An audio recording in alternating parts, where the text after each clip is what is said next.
22 दिसंबर 1887 जिस दिन वर्ल्ड के ग्रेटेस्ट मैथमेटिशियन का जन्म हुआ था और ये कोई और नहीं हमारे इंडिया के श्रीनिवास रामानुजन थे। इनकी इंटेलिजेंस इसी बात से प्रूफ होती है, इन्होंने जितने भी इक्वेशंस दिए हैं इनमें से बहुत कम इक्वेशंस हम डिकोड कर पाए और जो हम डिकोड कर पाए हैं उनमें से कुछ हम ब्लैक होल के बिहेवियर को समझने के लिए करते हैं। इससे भी इंटरेस्टिंग बात ये है इन्होंने ये सब कुछ सिर्फ 32 साल की उम्र में किया। रामानुजन का जन्म तमिलनाडु में हुआ था। रामानुजन एक पुअर ब्राह्मण फैमिली से बिलोंग करते थे। रामानुजन को बचपन से ही मैथ्स पढ़ने का काफ़ी ज़्यादा शौक था और उन्होंने कभी इसके लिए कोई ट्यूशन नहीं लिया था। इन्होंने जो कुछ सीखा अपनी मेहनत और किताबों से सीखा था और इनके बारे में ये भी कहा जाता है कि एग्जाम में पेपर को आधे समय में कंप्लीट कर लिया करते थे।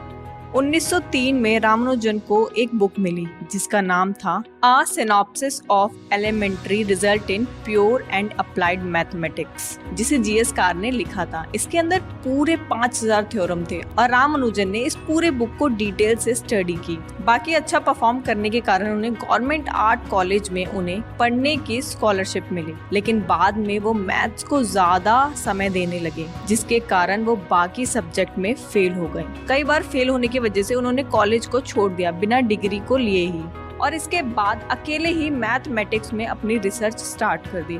रामानुजन एक क्लर्क की जॉब करते थे। उन्हें सैलरी 30 रुपए मिला करती थी। जनवरी 16, 1913 को रामानुजन ने G.H. हार्डी को लेटर लिखा और लकीली G.H. हार्डी को रामानुजन का वर्क पसंद आया। हार्डी ने रामानुजन को इंग्लैंड बुला लिया, लेकिन इत्तेफाक की बात ये थी रामानुजन के इंग्लैंड पहुंचने के 3 महीने बाद ही वर्ल्ड वॉर 1 शुरू हो गई। रामानुजन 5 साल कैम्ब्रिज में रहे। 1919 में उनकी हेल्थ खराब होने लगी।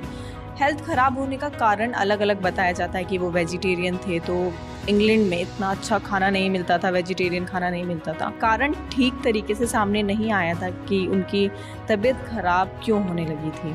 1919 में वो इंडिया लौट आए। 1919 में जब उनकी तबीयत खराब होने लगी इंडिया आने के बाद उन्होंने रिसर्च को कंटिन्यू रखा था। उनकी हालत खराब होने के बाद भी वो बेड पे लेटे लेटे रिसर्च अपनी कंटिन्यू रखते थे, पर 1920 में 26 अप्रैल को उनका निधन हो गया। हैरानी की बात यह है कि 32 साल की उम्र में उन्होंने इतना कुछ अचीव कर लिया था अपनी जिंदगी में। आज है 26 अप्रैल, आज के दिन उनका निधन हुआ था, तो उनको हम नमन करते हैं। ऐसी इंटरेस्टिंग वीडियोस के लिए फॉलो करिए कविशाला को।